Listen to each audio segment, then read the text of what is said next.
ऐसे इस धराधाम को पवित्र करने के लिए हमारे ठाकुर जी की परम भक्ता भक्तिमती श्री मीराबाई का प्रादुर्भाव हुआ।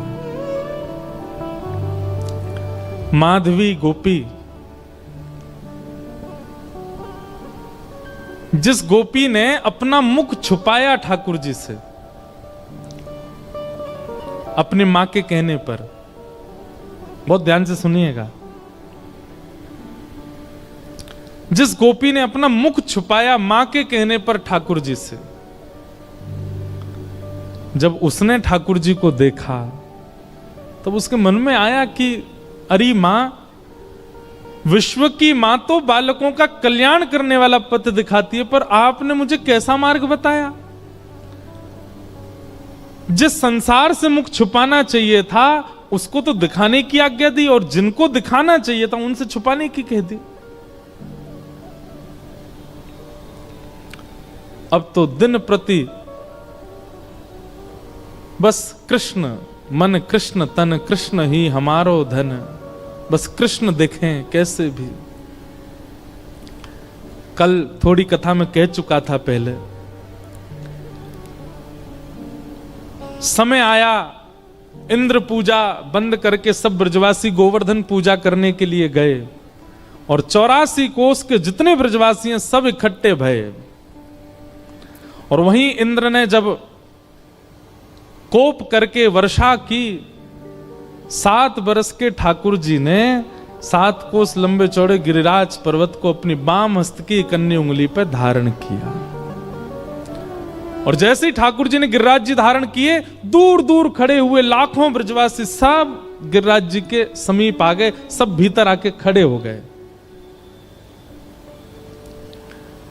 सब में आपस में चर्चा चल रही। अब गिरिराज जी 7 कोस लंबे हैं और दूर दूर वाले ने तो ठाकुर जी दिखे ही नहीं रहे हैं। सब बस ये कह रहे हैं, नंद के लाला ने गिरिराज जी उठा लिए, नंद के लाला ने पर्वत उठा लियो, नंद के लाला ने पहाड़ उठा लियो। यही चर्चा जब माधवी के कान में पड़ी तब माधवी बोली, शायद अब तो सबके बीच में ठाकुर जी अब तो दिख ही जाएंगे, क्योंकि जब जब श्याम सुंदर को देखने माधवी जाती, नेत्रों में जल आ जाता, धुंधलापन आ जाता, ठाकुर जी दिखते नहीं, क्योंकि शाप दे दिया ठाकुर जी ने। और ये शाप नहीं है, ये शाप नहीं है, ये विरह है। बंधुओं, हम एक बात निवेदन करें, मीराबाई का चरित्र या तो हम स्पर्श करते नहीं हो, करवा रहे हो तो फिर एक अच्छे से ही सुनियो। इस स्थिति में ना आना पड़े इसकी प्रार्थना कीजिएगा, क्योंकि अब कलिकाल ऐसा बचा नहीं है कि आप इसको सहन कर पाओ।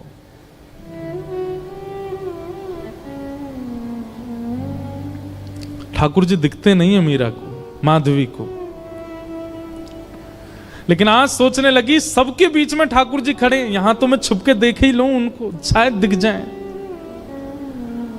और अनेक प्रयास करके दूर से जैसे तैसे भीड़ छांटती भई मीरा, माधवी, मीरा उनका कलयुग का नाम, माधवी द्वापर का नाम।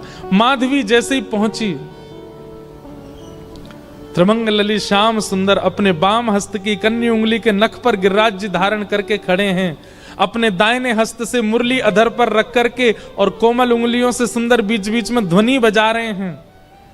नंददास जी उसका वर्णन करते हैं, कान्हा कुंवर के कर पल्लव पर मानो गोवर्धन नृत्य करे, ज्यों ज्यों तान उठत मुरली में त्यों त्यों लालन अधर धरे। मेघ मृदंग मृदंग बजा, मेघ मृदंगी मृदंग बजा में, मेघा को जल यों जो झरे। ग्वाल ताल दे नी को गावे, गायन को जो सुर भरे। देत आशीष सकल ब्रज नारी, नंद दास के तिमिर हरे। कान्हा कुंवर के, ठाकुर जी पता कि महाराज जी, अगर ये नंददास जी को पद देखो, इस पद के अनुसार, बहुत ध्यान से सुनना, हमारे श्री गिरधर लाल जी ऐसे खड़े, ऐसे नहीं, ऐसे, उनके ये चारों भुजाएं ऊपर हैं। तब हमें एक वैष्णव ने बताया, बोले ठाकुर जी कैसे कर रहे हैं पता है, सब ब्रजवासी खड़े हैं और श्री गिरिराज जी ठाकुर जी से कह रहे हैं, हे जय जय, मेरा स्वरूप इतना विशाल है कि मैं महाराज में तो आ ना पाऊंगा, लेकिन आपके हस्तकमल और मेरे हस्तकमल मिले ने, ये 7 दिना तक मेरे संग रास ही कर लो। ठाकुर जी गिरिराज जी के संग रास कर रहे हैं तो कभी ठाकुर जी ऐसे रहते हैं और फिर नेक ऐसे उछाल के फिर ऐसे ले लें, फिर ऐसे ले लें, फिर ऐसे ले लें, फिर यूं कर लें, कभी यूं कर लें, कभी ऐसे कर लें, मानो बार बार अपनी उंगलियों पे नर्तन करवा रहे हैं श्री गिरिराज जी को ठाकुर जी। अद्भुत छवि है। तभी माधवी पहुंची। जैसे ही ठाकुर जी के समीप पहुंची है, उस स्थान पर पहुंची जहां ठाकुर जी खड़े हैं, जैसे ही नेत्र भर के ठाकुर जी को देखने का प्रयास किया, जल भर आया नेत्रों में। मानो जैसे कोई धुंध आ गई हो, खूब मीड़ रही है अपनी आंखों को, मीड़ मीड़ के लाल कर लिए हैं, लेकिन ठाकुर जी दिख नहीं रहे हैं। आज पीड़ा असहनीय हो गई माधवी की। अर्धरात्रि का समय ठाकुर जी के चरणों से लिपट गई और बोली, मैंने इतना बड़ा अपराध किया कि आप मुझे दिख ही नहीं रहे हो। हे श्याम सुंदर, अब पीड़ा मत दो, अब दिख जाइए, एक क्षण दिख जाइए, आप दिखें और मैं प्राण त्यागूं, बस मुझे और कुछ नहीं चाहिए। ठाकुर जी बोले, माधवी तेने मुझको अपना रूप नहीं दिखायो। माधवी बोली, देख लो, मैं सामने खड़ी हूं, अब देख लो मेरे नेत्र, मेरे मुखमंडल को देख लो, जैसे चाहो देख लो, पर मेरे ऊपर तो ये जो दोष है ये हटाओ, मुंह को देखन दो आपको। ठाकुर जी बोले, अब तो माधवी ये पीड़ा तुमको ने सहनी पड़ेगी, क्योंकि वस्तु का मूल्य तब चित्त में ज्यादा बढ़ता है जब वह वस्तु समीप हो पर मिले ना। और प्रेम लक्षणा भक्ति में जितना विरह होगा, जितनी व्याकुलता होगी, जितनी तड़प होगी, उतना वह प्रेम पुलकित होगा, उतना वह प्रेम लक्षणा भक्ति का इत्र महकेगा और दूसरों को महकाएगा। मैं चाहूं आगामी कलिकाल में लोगन के चित्त में श्रद्धा होगी, विश्वास होगो, लेकिन प्रेम नहीं होएगो। उनके चित्त में प्रेम प्रकट करवे के काजी मैं तो नहीं आऊंगो, तो को भेजूंगो। और वाक्य काजे तोए या जन्म में मेरे रूप के दर्शन को त्याग करना पड़ेगो, थोड़ो सहनो पड़ेगो। मीराबाई ने सहा है हमें और आपको प्रेम देने के लिए। मैं और आप आज जिस प्रेम के मार्ग पर चल रहे हैं, जिस प्रेम की एक बिंदु हमारे ऊपर गिरती है, वह बिंदु के अधिकारी हम मीराबाई की वजह से बने हैं, क्योंकि उन्होंने द्वापर में दर्शन का त्याग किया है। त्याग नहीं, विरह सहा है, वो तड़पी हैं ताकि हमें प्रेम दे सके। माधवी बोली, मुझे बस अवधि बता दीजिए, कम से कम एक अवधि पता होगी तो मैं उस अवधि के सहारे रह लूंगी कि इतना समय लगेगा आपके दर्शन में। एक अवधि बता दो, 10 वर्ष, 50 वर्ष, कितने वर्ष लगेंगे।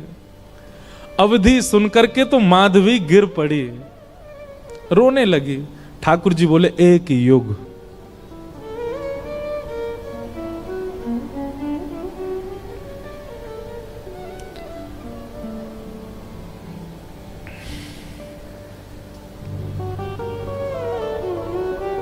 हम क्या विरह सहते हैं जीवन में, किस लिए रोते हैं ठाकुर जी के आगे। क्या विरह दिया कहां उन्होंने हमें, जो माधवी को दिया, एक युग का विरह।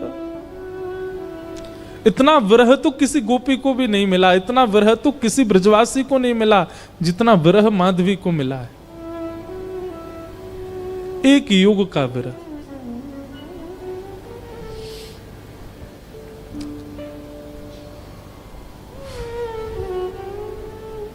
लेकिन क्या करे, प्रतीक्षा के अलावा और कुछ नहीं है जीवन में। चरणों में रोती हुई माधवी जाने लगी। और एक वैष्णव का स्वरूप नहीं है आत्म दाह करना, चाहे तो त्याग दे शरीर, लेकिन नहीं। अब कृष्ण ने कहा है कि प्रतीक्षा करो तो करनी है। वो प्रतीक्षा के ही शब्द हैं जो मीराबाई लिखती हैं, जो शब्द हमारे हृदय को विदीर्ण करके भीतर प्रवेश कर जाते हैं। वो शब्द किसी 2, 4, 10 वर्ष की प्रेमिका के नहीं हैं, एक युग की प्रतीक्षा करने वाली प्रेमिका के शब्द हैं।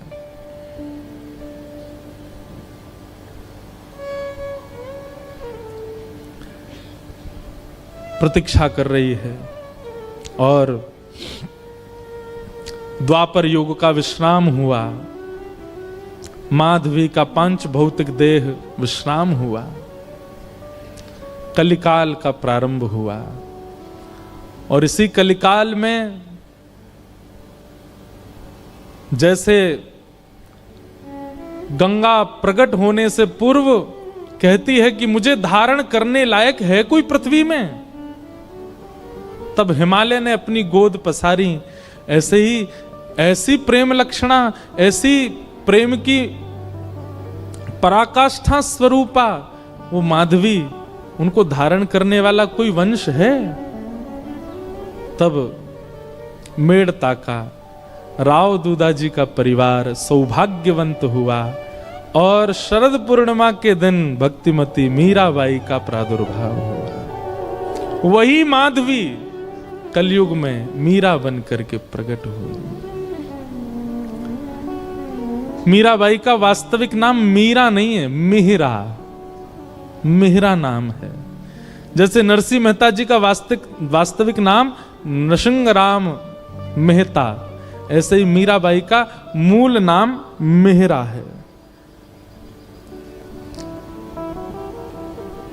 जन्म हुआ राव दूदाजी के कुलीन परिवार में।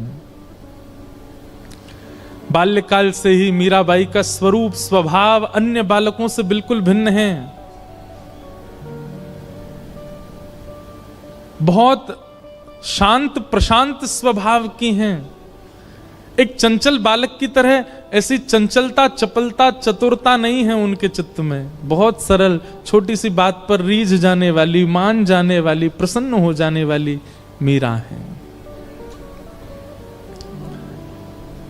राव दूदाजी के घर में मीरा का जन्म होने का कारण यह है, ध्यान से सुनिएगा।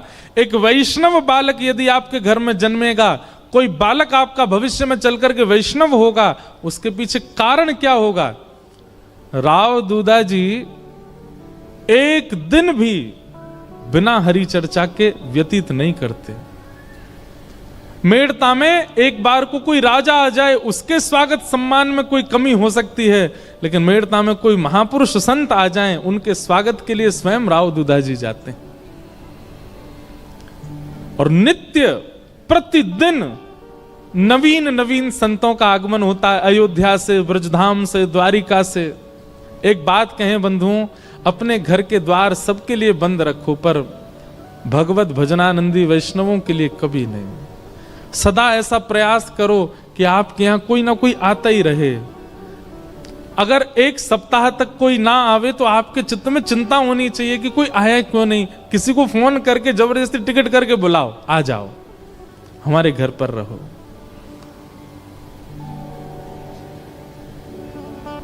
उनके भजन के जीवाणु घर में होते हैं, उसी से ही बालकों में भक्ति भाव प्रकट होता है। मीरा को ऐसे ही नहीं भेज दिया है राव दूदाजी के यहां, क्योंकि उनके यहां नित्य सत्संग होता है।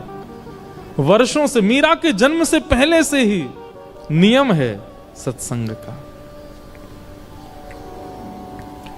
धीरे धीरे मीराबाई बड़ी होने लगी, कथाएं सुनती हैं। जोशी जी कथा सुनाने के लिए आते हैं, मीराबाई सुनकर के प्रसन्न हो जाती हैं। प्रश्न पूछती हैं, ऐसे ऐसे प्रश्न पूछती हैं कि जोशी जी ही स्तब्ध हो जाते हैं।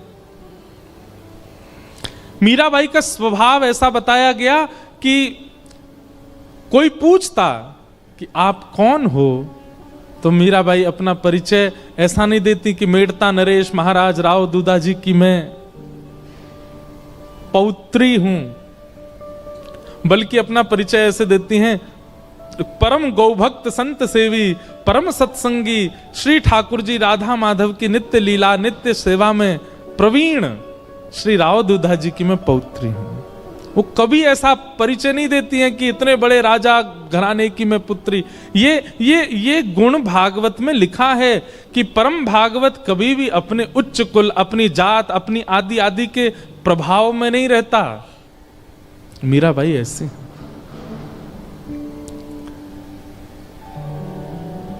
भक्ति के लक्षण तो बचपन से ही हैं। बस कोई बीज में जल देने वाला मिल जाए जिससे उसको राह मिले वृक्ष बनने की। एक दिन ढोल नगाड़े ताशे बज रहे थे। मीरा दौड़ी दौड़ी अपनी मां के पास गई। मां, ये क्या हो रहा है? कौन सा उत्सव मन रहा है? तो मां ने कहा, मीरा, ये बारात जा रही है, एक लाली का ब्याह हो रहा है, उसका पति जा रहा है अपने परिवार के साथ नाचता गाता हुआ, ब्याह करके उसको अपने घर ले जाएगा। मीरा कहती है, ऐसे दुल्हा सबके लिए आते हैं? बोले हां, सब कन्या का ब्याह होता, सबके दुल्हा आते हैं। अच्छा, तो मां मेरा भी ब्याह होगा? हां, तेरा भी ब्याह होगा। जैसे तेरे बापू सा हैं ऐसे ही तू भी ब्याह करेगी और फिर तेरे बालक भी उनको बापू बोलेंगे और तू उनकी मां होगी, तेरा भी ब्याह होगा। मीरा सोच में है और कहती है, मेरे बींद कौन होंगे फिर? मेरा ब्याह किससे होगा? कौन होंगे मेरे बींद? छोटी सी कन्या ऐसे सवाल पूछे तो मां तो उसको मजाक में ले लेती है। अरे मीरा, ये कोई समय है, अभी थोड़ी बड़ी तो हो जा। कभी और कार्य में लगते हैं, कभी और मीरा की तो वो चिंता का विषय हो गया कि मेरे बींद हैं कौन और वो कब आएंगे मुझे लेने। बार बार बस यही पूछती है, मेरा किससे ब्याह होगा, मेरा किससे ब्याह होगा, मेरे बींद कौन है। एक दिन हार के मां ने मीरा को गोद में लिया, पूरे दिन चिल्लाती रहती है, ये तेरे बैठे कमरे में मुरली हाथ में लिए त्रिभंग लली, ये जो स्वरूप है, ये गिरधर, यही है तेरे बींद।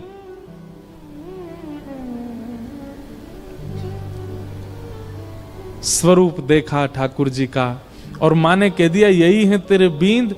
तो मीरा के चित्त में ऐसा विश्वास प्रगाढ़ हो गया कि यही है मेरे बींद और कोई नहीं।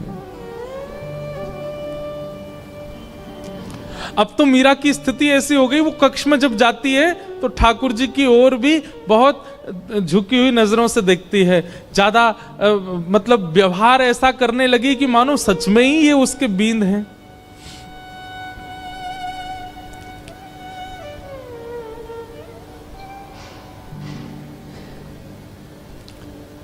संतों से कथा सुनती है और चित्त में ठाकुर जी के प्रति संबंध का प्रगाढ़ विश्वास कर चुकी मीराबाई धीरे धीरे प्रेम लक्षण भक्ति में प्रकट होने लगी। एक दिन एक संत का आगमन हुआ और वे अपने प्रवचन के समय अपने बगल में ही अपने गिरधर गोपाल को विराजमान करके प्रवचन कर रहे थे। और छोटी सी मीरा, उनको एक ही चीज की प्रतीक्षा होती थी पूरे दिन की, मां मुझे सत्संग में लेके कब जाएगी। और जैसे ही मीराबाई पहुंची, छोटी सी मीरा कथा सुनते सुनते दृष्टि पड़ी बगल में बैठे हुए गिरधर स्वरूप पर, वो गिरधर गोपाल पर। अपलक नेत्रों से केवल ना प्रवचन सुन रही है ना महाराज जी को देख रही है, वो तो उनके ठाकुर जी को अपलक नेत्रों से देख रही है। और बीच बीच में मानो जैसे नेत्रबंद हो जाते हैं और उसको कुछ ब्रजमंडल जैसा दिखने लगता है। उसको कभी कभी वर्षा दिखती है, कभी कभी गिरिराज जी धारण करके ठाकुर जी खड़े हैं और एक गोपी चरण से लिपट करके रो रही है। ऐसा दृश्य उसके चित्त में आने लगा, मानो अपने पूर्व जन्म की स्मृतियां चित्त में प्रकट होने लगी।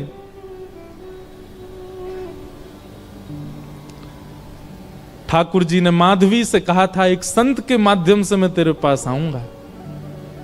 और मेरी खूब सेवा करना। माधवी को थोड़ी थोड़ी स्मृति आ गई, मीरा को, और जैसी स्मृति पूर्ण हुई, कथा विश्राम हुई, नेत्र लाल हैं, अश्रु गिर रहे हैं नेत्रों से, और अपनी मां को पकड़ के कहती है, मां ये कौन है? मां कहती है, ये महात्मा है, कथा सुना रहे हैं, साधु जी हैं। नहीं, ये नहीं, इनके बगल में जो बैठे हैं वो कौन है? ये तो इनके ठाकुर जी हैं। हाँ, तो मेरे बींद ना, आपने कहा था ना मेरे बींद, वही है ना ये? हंस गई मां, अरे मीरा, हाँ वही हैं। तो मेरे बींद आ तो गए मां, अब मेरा ब्याह करा दो। अरे अभी तेरी उम्र नहीं है मीरा, तो मैं बड़ी हो जाऊं तब करा देना, पर तब तक मेरे बींद को घर में ही रख लो, मैं इनको पास में रख लूं अपने। बालपन की वो बातें सबको नहीं भाती हैं। प्रणाम करने के लिए मंच पर जब गई, मीरा के नेत्र सजल। महाराज जी ने पूछ लिया, अरे बिटिया क्यों रोती है? मीरा कहती है, ये मेरे हैं, ये आपके साथ आए हैं, इन्होंने मुझे वचन दिया था ये एक साधु के साथ आएंगे, ये मेरे हैं, आप इनको मुझे दे दीजिए।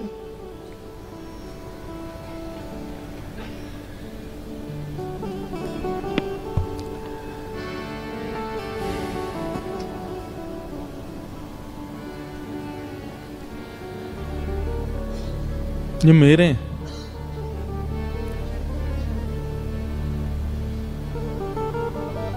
कोई अपने ठाकुर कैसे दे सकता है किसी को? और वो भी पूजा के ठाकुर जी हो तो दिए भी जाएं, लेकिन जिनसे स्नेह प्रेम के लाड़ के ठाकुर जी, वो किसको कैसे मिल जाएंगे? पहले तो छोटी बालिका समझ करके महात्मा हंस गए, लेकिन जब कहने लगी ये तो मेरे हैं जिद करने लगी, तो महात्मा भी प्रेमी थे, व्याकुल हो गए, अपने ठाकुर जी को हृदय से लगा के तुरंत चले गए वहां से। मीराबाई कहने लगी, संत बुरे नहीं है, माता पिता बुरे नहीं है, आप ही मेरे पास आना नहीं चाहते हो।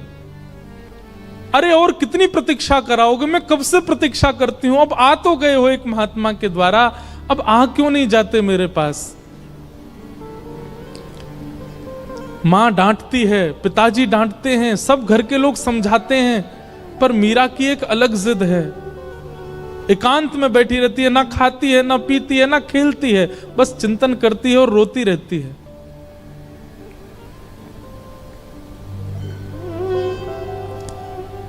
प्रतिज्ञा ले ली, मैं अन्न नहीं खाऊंगी, अब मैं प्रयास नहीं करूंगी कि आप आओ मेरे पास, मैं प्रयास नहीं करूंगी कि मैं आपको लाऊं, आपको खुद आना पड़ेगा, मेरी प्रतीक्षा बहुत हो चुकी है।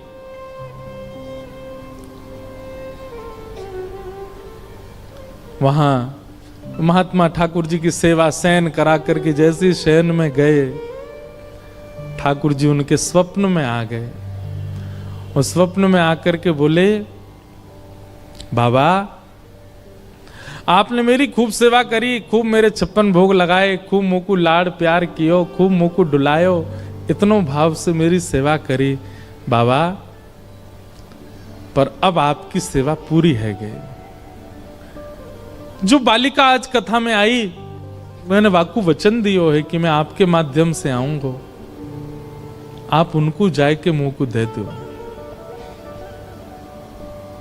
अब जब ठाकुर जी ही स्वयं आज्ञा कर दें तो फिर कोई कैसे मना करे? रात्रि अर्धरात्रि का समय महात्मा उठे, अपने ठाकुर जी को हृदय से लगा के खूब रोए, जय जय मेरी सेवा में कोई कमी रह गई?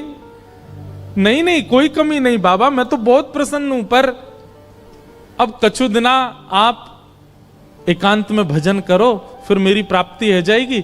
अब आप तो चले जाओगे, फिर मेरी सेवा कौन करेगा? या हमारे सेवा विस्तार के लिए वह कन्या को मोह दे दो। और अर्धरात्रि का समय, नन्ही सी मीरा अनशन व्रत पर मानो बैठी हो, और महात्मा पहुंच गए। ले मीरा है गिरधर तेरा, ले मीरा है गिरधर तेरा। अपने ठाकुर जी को लेकर के गए, सेवा बड़े भावत करियो, सेवा बड़े भावत करियो, रखियो नाने नानेरा हो, रखियो ने नानेरा। बेटी ले मीरा है गिरधर तेरा, ले मीरा ले गिरधर तेरा। मीरा के चित्त में पीड़ा भी हो रही है और वो नाच भी रही है। नाच इसलिए रही है कि आज मानो जैसे वर्षों और युगों का विरह समाप्त होगा, पर पीड़ा इस बात की है कि मैं एक वैष्णव की सेवा ले रही हूं। उन महात्मा के नेत्रों के आंसू मीरा को बहुत, ये एक वैष्णव का स्वरूप हो जाता है। वो स्वयं पीड़ा में रहना मंजूर रखता है, पर अन्य किसी वैष्णव की पीड़ा देख नहीं पाता।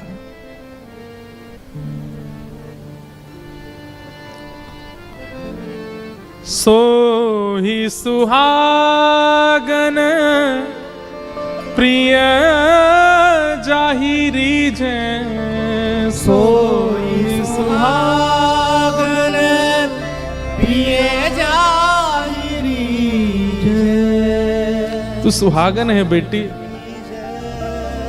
ये पहले मुझसे रीझे थे, मेरे पास आए, लेकिन अब ये तो से रीझ गए हैं। मैं अपनी तरफ से नहीं दे रहा हूं, ठाकुर जी ने आके मुझे आज्ञा दी है कि वो तोते सेवा कराना चाहें। सो ही सुहागन। बंधुओं, इस पंक्ति को नित्य गाया कीजिए। अपने ठाकुर जी को देखते हैं जब मंदिर में विराजमान, आप कितने सौभाग्यशाली हो, ठाकुर जी आपसे सेवा करा रहे हैं। उनके प्रति पाषाण बुद्धि मत रखा कीजिए। आपका कोई तो ऐसा गुण है जिसके कारण ठाकुर जी आप चले जाते हैं बाहर, आप आ जाते हैं कथा, मैं आ जाता हूं कथा करने। हमारे ठाकुर जी कक्ष में बैठे रहेंगे, खड़े रहेंगे, जैसे सुलाओगे सो जाएंगे, जहां बैठाओगे बैठ जाएंगे, जो खिलाओगे पालेंगे। अपनी कोई इच्छा इतनी, अपने जिनको हम अपना कहते हैं पत्नी बच्चे, वे भी लड़ लेते हैं कि हमें ये चाहिए, पर हमारे ठाकुर जी कभी नहीं लड़ते। आप पीली पोशाक पहना दो राजी, आप लाल पोशाक पहना दो राजी, आप दाल चावल खिला दो राजी, आप कड़ी चावल पवा दो राजी, कुछ नहीं दूध का भोग लगा दो राजी। इसी को तो प्रेम कहते हैं, जो आपके द्वारा प्रस्तुत की गई हर वस्तु को सिर से लगा के स्वीकार करे। यही तो प्रेमी का लक्षण है। विश्व में असली प्रेमी यदि कोई है तो वो श्याम सुंदर है। आपकी हर वस्तु को सहर्ष स्वीकार करते हैं, किसी में नोक झोंक नहीं कभी भी। सो ही सुहागन प्रिय जाहिरी जै, सोई सुहागन प्रिय जाहिरी जै। कैसा तेरा मेरा हो, कैसा तेरा मेरा, बेटी ले मीरा है गिरधर तेरा, ले मीरा ले गिरधर तेरा। मीराबाई को ठाकुर जी दे दिए हैं।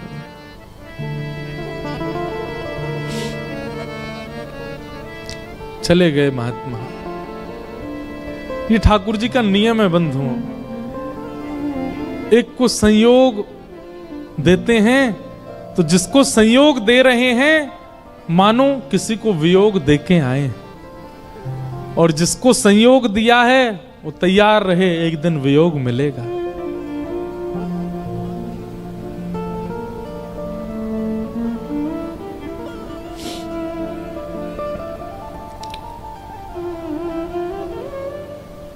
इसीलिए हमारे अष्ट सखा कहते हैं, यह धन धर्म ही ते पायो, यह धन धर्म ही ते पायो, नी के राख यशोदा मैया, नी के राख हम सब यशोदा हैं, यशोदा मैया, नारायण घर आयो, नारायण घर आयो, यह धन धर्म ही ते पायो। अब तो मीरा बस आनंद में रहती है, प्रसन्न रहती है, झूमती रहती है, मानो अब इससे बड़ा सुख उनके जीवन में और कुछ नहीं है, आनंद है। और तभी मैं बहुत सूक्ष्म सूक्ष्म मुख्य मुख्य भाव सुना रहा हूं। बस एक अवस्था हो गई मीराबाई की, प्रेम तो चित्त में खूब है, परंतु एक संकट का एक मानो बादल मंडरा रहा था मीराबाई के ऊपर। क्यों? अब मां, पिता, घर के सब बड़े सदस्य और राव दूदाजी तो पधार चुके हैं। मीरा बहुत रोई जब दादाजी गए, क्योंकि वही थे जो भक्ति मार्ग में लेके आए मीरा को। संकट इस बात का है कि अब सब चर्चा करते हैं कि मीरा का ब्याह करो। एक दिन मीरा अपनी मां से लड़ने लगी, मां आप मेरा किससे ब्याह कर रही हैं? अरे मेवाड़ के राजा, मेवाड़ के राजकुमार राजा भोज, तुम जानती हो उनका पराक्रम, तुम जानती हो उनका बल, तुम जानती हो उनका ऐश्वर्य। अपनी मां से मीरा कहती है, तो फिर ये कौन है जिनको बचपन में आपने मेरा बींद बताया था?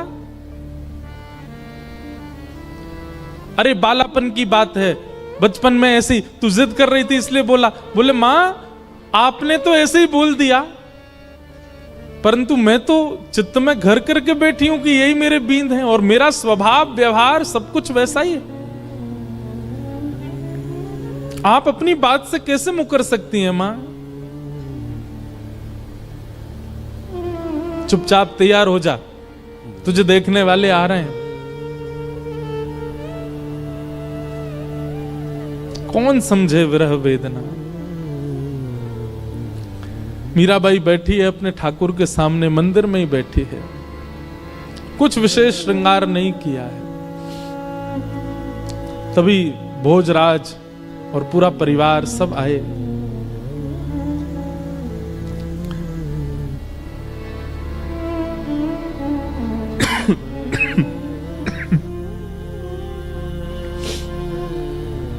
इच्छा प्रकट की कि एकांत में मीरा से बात करना चाहते हैं। मीराबाई बोली, मेरे लिए तो एकांत मेरे ठाकुर जी का स्थान है, जो बात करनी यहीं बैठ के कर लो। सब चर्चा हुई, मीराबाई ने स्पष्ट कर दिया, एक पत्नी जो धर्म का निर्वहन करती है, अगर वो अपेक्षा आप मुझसे रखते हैं और मुझसे ब्याह करना चाहते हैं, तो मैं पहले ही आपको स्पष्ट कर दूं कि मैं उन सब धर्म के निर्वहन में बिल्कुल अपूर्ण हूं, मैं नहीं कर पाऊंगी। आप अपने परिवार में सबसे कह दीजिए मैं उस योग्य हूं नहीं, वो तो मेरे परिवार वाले चाहते हैं इसलिए मैं आपसे चर्चा कर रही हूं। नहीं तो एक स्त्री का जो धर्म होता है पति के प्रति, ससुराल के प्रति, उन सबको, मैं तो अपने घर के प्रति कोई धर्म नहीं निभा पाती एक पुत्री का। इसलिए मैं आपसे पहले ही स्पष्ट कर देती हूं कि एक पत्नी का धर्म मैं नहीं निभा पाऊंगी। भोजराज का उत्तर सुनने लायक है। बंधुओं, मीराबाई का जिनसे ब्याह हुआ वो अत्यंत कुलीन भाव के हैं। उन्होंने कहा मुझे मंजूर है, मैं भी नहीं आपसे अपेक्षा रखता हूं कि आप पत्नी धर्म का निर्वहन मुझसे करें। आपकी सुबह से अभी तक की गतिविधियां देख करके, आपके विचार भाव और आपके हृदय की स्थिति देख करके मैं जान चुका हूं कि आप सामान्य धर्म में नहीं हैं। परंतु अब मेरी इच्छा और ज्यादा आपसे विवाह करने की इसलिए है कि मैं आपसे पत्नी धर्म का निर्वहन नहीं करवाना चाहता। मैं चाहता हूं हमारी मेवाड़ की भूमि में राजा तो बहुत आते हैं, मेवाड़ की भूमि में बड़े बड़े महापुरुष आते हैं, बड़े बड़े योद्धा आते हैं, पर मेवाड़ की भूमि पर अभी तक किसी भक्त के चरण नहीं पड़े। यदि आप मुझसे विवाह करें और हमारी मेवाड़ की भूमि को अपने चरणों से और श्री गिरधर लाल जी के स्थापन से पवित्र कर दें तो ये हमारे लिए बड़े सौभाग्य की बात होगी। मैं इस चर्चा को गुप्त रखूंगा, किसी के सन्मुख नहीं कहूंगा। ये मेरी और आपकी चर्चा है, सबको बताने के लिए विवाह का एक अभिनय होगा, परंतु मैं चाहता हूं कि आपके चरण हमारी मेवाड़ को पवित्र करें। बाकी जैसी आपकी इच्छा होगी, मेरी उसमें कोई अतिशयोक्ति नहीं होगी। और ऐसा कहकर के भोजराज चले गए। मीराबाई ने कोई उत्तर नहीं दिया। लेकिन प्राचीन भारत में कहां पूछा जाता है, सबने पक्का कर दिया ब्याह।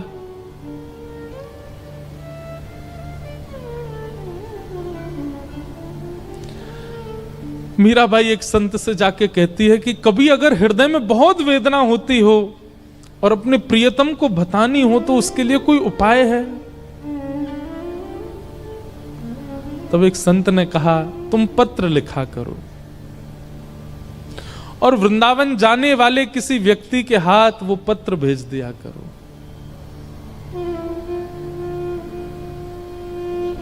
बहुत प्यारा पद है मीराबाई का। मीराबाई आज पत्र लिखने के लिए बैठी है और पूरे कक्ष में केवल खाली पत्र पड़े हैं, लिख नहीं पा रही है। बार बार एक एक पन्ना फाड़ती है, फिर कुछ लिखती है और लिख करके फिर उसको फेंक देती, फिर दोबारा लिखती है, फिर फेंक देती, फिर लिखती है। किसी ने आकर के कहा मीरा ये क्या करती है तू, इतने पत्र पड़े, ये सब क्या है?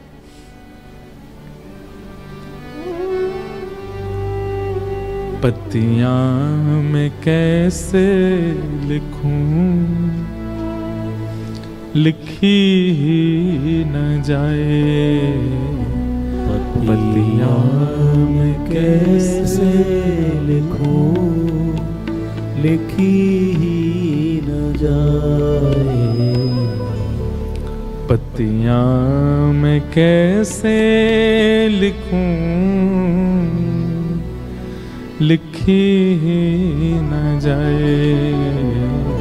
पत्तियां मैं कैसे लिखूं, लिखी ही न जाए। क्यों? कलम धरत मेरो कर कांपत है। कलम धरत मेरो कर कांपत है। कलम धरत मेरो कर कांपत है। कलम धरत मेरो कर कांपत है। मीराबाई कहती है मैं लिखने के लिए बैठती हूं, पहले तो शब्द याद नहीं आते और जैसे तैसे अपनी स्थिति। बंधुओं, एक बात याद रखिएगा, विरह की स्थिति शब्द बयां नहीं कर सकते। वो शब्द नहीं बता सकते कि आपकी स्थिति कैसी है। आप कितना भी प्रयास कीजिए बोलने का, बताने का, नहीं बता पाओगे, क्योंकि विरह प्रेम शब्द की इतनी क्षमता नहीं कि वो आपका विरह प्रेम प्रकट कर सके। लेकिन मीराबाई कहती है जैसे तैसे मैं लिखने का प्रयास भी करती हूं। कलम धरत मेरो कर कांपत है, कलम धरत मेरो कर कांपत है। नैन रहे हैं झराए, हो नैन रहे झराए। और जैसे तैसे लिख भी देती हूं तो इतने नेत्रों से अश्रु गिरते हैं कि जो लिखा सब बह जाता है। पत्तियां मैं कैसे लिखूं, लिखी ही न जाए। पत्तियां मैं कैसे लिखूं, लिखी न जाए। पत्तियां मैं कैसे लिखूं, लिखी ही न जाए। पत्तियां मैं कैसे लिखूं, लिखी न जाए।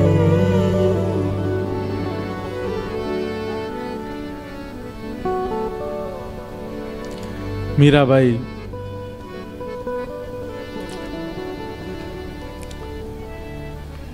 बस स्मरण करती हैं, वृंदावन की दिशा की ओर देखती रहती हैं।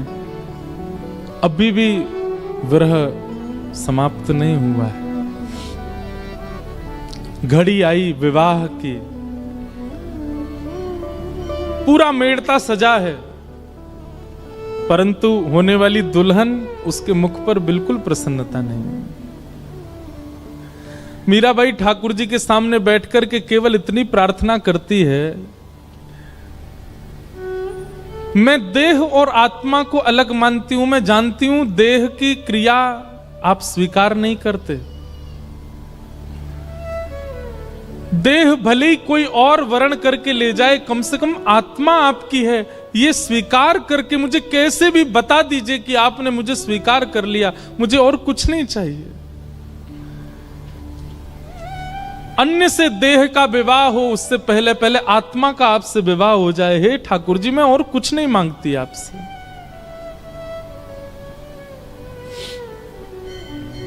रात्रि में मीरा रोते रोते सोई हैं और तभी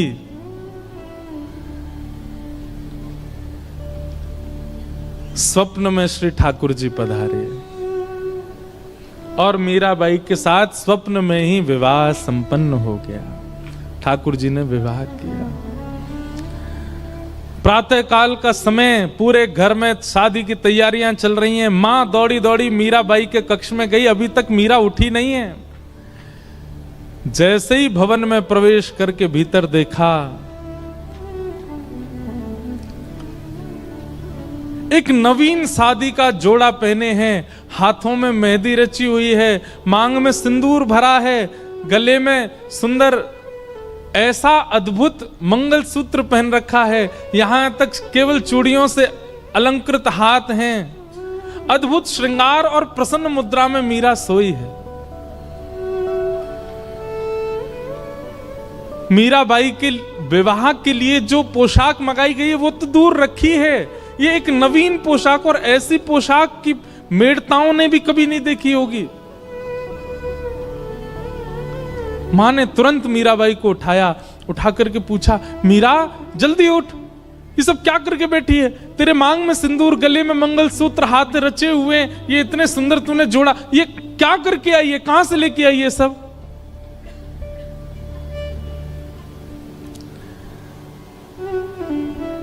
मीराबाई जोर से हंसी, अपना माँ का हाथ पकड़ के कहती है, माँ माई सपनानु वरना दीनानाथ दीनानाथ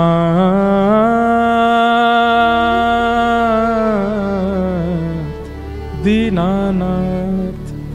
माई कल मेरा ब्याह हो गया। किससे ब्याह हुआ? बोले मेरे गिरधर लाल। मां मैं आपको कैसे वर्णन करूं? आप जो व्यवस्थाएं कर रहे हैं ना, ये सब फीकी हैं उस व्यवस्था के आगे। ऐसा सुंदर, ऐसे सुंदर पुष्प लगे थे, ऐसे सुंदर दावत बनी थी, ऐसे सुंदर सुंदर घोड़े हाथी सब आए थे। क्या बात बनाती है? कब हुआ तेरा ब्याह? किसने देखा तेरा ब्याह? मीरा कहती है, एक ने देखा हो, दो ने देखा हो तो कहूं 56 कोटा जना पधारया, दुल्हो श्री ब्रजनाथ,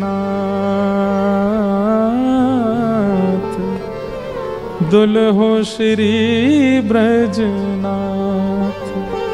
मां 56 करोड़ बराती आए थे। सब देवी देवता, ब्रह्मा, शिव, रुद्र, सनकादि सब आए थे मेरे ब्याह में।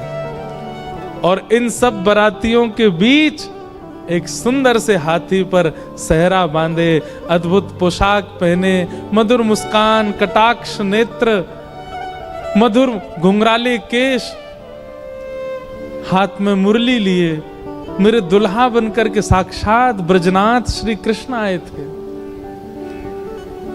दुल्हो श्री ब्रजनाथ। बहुत सुंदर वर्णन है। मीराबाई अपने स्वप्न के विवाह का वर्णन कर रही है अपने मां के आगे। किसने हमारा कन्यादान किया, हमारे फेरे कैसे पड़े, उन्होंने मेरे गले में कैसे मंगलसूत्र पहनाया, दावत कैसे हुई, एक एक चीज का वर्णन कर रही है मीरा। और मां इधर से उधर जा रही है, सिर पीट रही है, रो रही है। ये क्या बातें कर रही है मीरा तू? लेकिन कौन समझे मीरा को?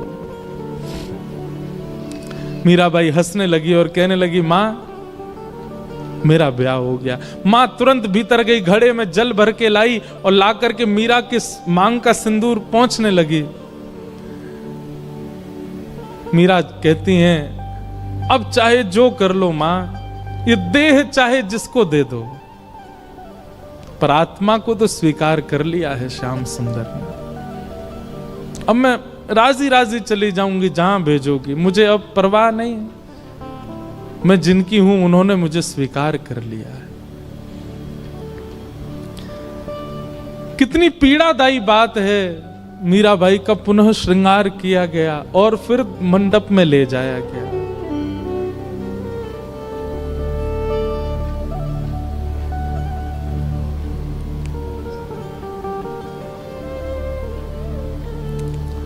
रो तो रही हैं, लेकिन किसको समझाएं, कोई समझ नहीं रहा है।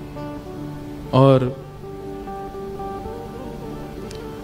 फिर विवाह हुआ। और विवाह के बाद जब मेवाड़ को जाने लगी मीराबाई, अपनी मां से जाकर के केवल कहा, मां ने कहा तेरे लिए मैंने ये दे दिया, इतने बक्से दिए हैं, इतने सोने चांदी हीरे जवाहरात आदि आदि सब भेज रही हूं, बिल्कुल परेशान मत रही हो।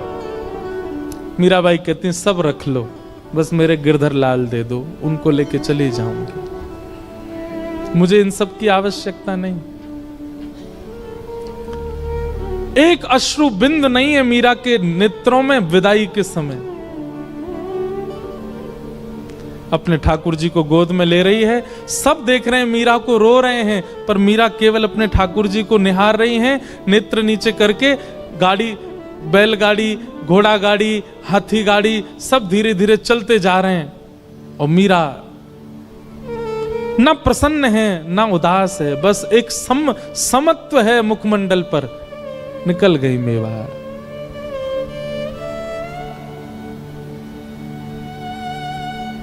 मीरा का प्रेम कौन कह सकता है?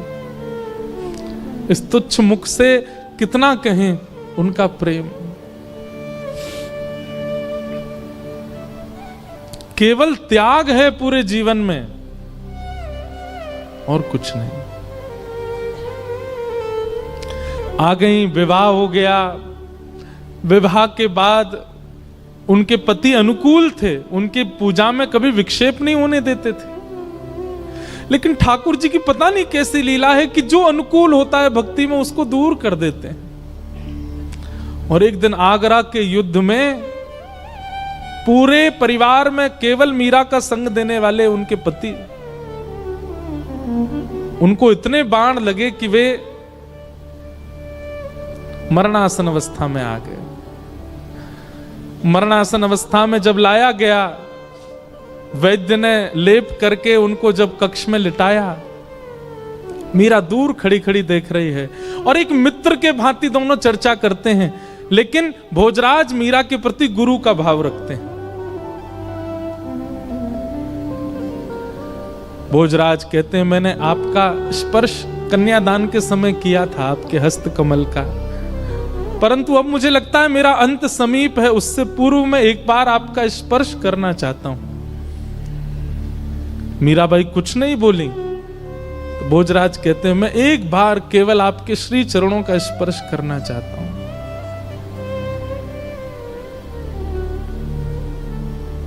ठाकुर जी के पास गई, अपने गिरधर गोपाल की प्रसादी माला लेकर के आई और भोजराज के गले में पहनाई और अपना हस्त कमल उनके शीश पर फेरती हैं मीरा। ऐसा कहते हैं, मैंने पढ़ा है कि वैसे तो मीरा श्रृंगार करती नहीं थी, पर जिस दिन भोजराज जी की ये स्थिति थी, उस दिन कोई उत्सव मीराबाई ने किया था और उस दिन 16 श्रृंगार किए थे मीराबाई ने।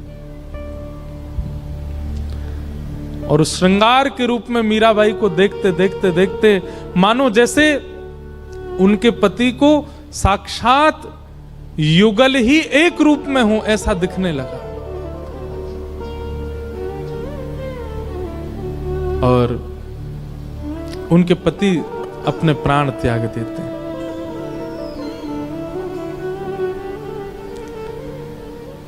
अब पूरे मेवाड़ में एक भी व्यक्ति मीराबाई के पक्ष का नहीं है। ऐसा सुनने में आता, उनके ससुर जी भी पक्ष में थे, वे भी चले गए और कोई पक्ष का नहीं है, सब विपक्षी हैं।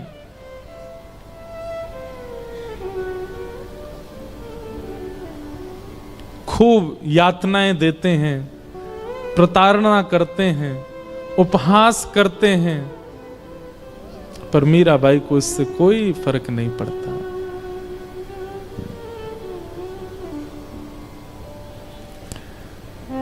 एक बार जब वैद्य को विष बना करके देना पड़ा और मीराबाई चरणामृत समझ के पी गई, कुछ हुआ नहीं, तब उसी वैद्य को 2 बूंद पिला दी गई राणा के द्वारा, मर गया वो वैद्य। तब मीराबाई के चित्त को क्षोभ हुआ कि मुझ तक पीड़ा रहे मैं सह लूं, पर मेरे अलावा किसी और को मिले ये मैं सहन नहीं कर सकती। गोस्वामी तुलसीदास जी को पत्र लिख करके मीराबाई ने अब पूछा क्या करूं। तब गोस्वामी जी ने आज्ञा की कि अब ऐसों का त्याग करो जो हरि विमुख है। और मीराबाई मेवाड़ से अभी वृंदावन नहीं गई, मेड़ता गई, और फिर मेड़ता से वृंदावन मीराबाई बहुत विलंब से गई, क्योंकि वृंदावन उनके रोम रोम में बसता है, वृंदावन उनके हृदय में बसता है, वृंदावन उनके चित्त में बसता है। आगे लीला में मीराबाई वृंदावन गई और फिर वृंदावन में कैसे उनको निकुंज का, रास का दर्शन हुआ, वो सब लीला हम सुनेंगे। आइए मीराबाई के सुंदर भाव को यहीं विश्राम देते हैं और फिर आगे का प्रसंग हम सुनेंगे। गिरधर जन्म मरण रासाते, गिरधर जन्म मरण रासाते, गिरधर जन्म मरण रासाते। मीराबाई जन्म मरण रासाते, हो आए नाय बिस्तरू में दिन राती, हो आए नाय बिस्तरू में दिन राती, हो आए नाय बिस्तरू में दिन राती, हो आए नाय बिस्तरू में दिन राती, गिरधर जन्म मरण रासाते, गिरधर जन्म मरण रासाते, गिरधर जन्म मरण रासाते, गिरधर जन्म मरण रासाते, ओ पल पल पिय को रूप निहारूं, निरख निरख सुख पाती, पल पल पिए को रूप निहारो, निरख निरख सुख पाती, पल पल पिय को रूप निहारूं, निरख निरख सुख पाती, पल पल पिए को रूप निहारो, निरख निरख सुख पाती, ऊंचे चढ़ चढ़ पंथ निहारूं, ऊंचे चढ़ चढ़ पंथ निहारो, ऊंचे चढ़ चढ़ पंथ निहारूं, ऊंचे चढ़ चढ़ पंथ निहारो, रोए रोए अखियां प्यासी, गिरधर जन्म मरण रासाते, गिरधर जन्म मरण रासाते, गिरधर जन्म मरण रासाते, गिरधर जन्म मरण रासाते। मीराबाई कहते हैं, ओ इनके बिन मोहे सलना परत है, जानत मेरी छाती, इनके बिन मोहे सलना परत है, जानत मेरी छाती, इनके बिन मोहे सलना परत है, जानत मेरी छाती, इनके बिन मोहे सलना परत है, जानत मेरी छाती, दोए कर जोड़ा रज करूं छूं, दोए कर जोड़ा रज करूं छूं, दोए कर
संसार सकल जग झूठा, झूठा कुल रानाता। ये संसार सकल जग झूठा, झूठा कुल रानाता। यह संसार सकल जग झूठा, झूठा कुल रानाता। ये संसार सकल जग झूठा, झूठा कुल रानाता। मीरा के प्रभु गिरधर नागर, मीरा के प्रभु गिरधर नागर। मीरा के प्रभु नटवर नागर। मीरा के प्रभु नटवर नागर। हरिचरणा चितराची गिरधर जन्म मरण रासा। गिरधर जन्म मरण रासा थी। ओ मीरा के प्रभु गिरधर नागर। मीरा के प्रभु गिरधर नागर। मीरा के प्रभु नटवर नागर। मीरा के प्रभु नटवर नागर। हरिचरणा चितराची गिरधर जन्म मरण रासा। गिरधर जन्म मरण रासा थी। गिरधर जन्म मरण रासा। गिरधर जन्म मरण रासा थी। गिरधर जन्म मरण रासा। गिरधर जन्म मरण रासा थी। गिरधर जन्म मरण रासा। गिरधर जन्म मरण रासा थी। गुरु वृंदावन बिहारी लाल की जय। श्री राधा रमण लाल की जय। श्री राधा वल्लभ लाल की। हरिहर मिलन महोत्सव की आज के आनंद की जय। जय जय श्री राधे।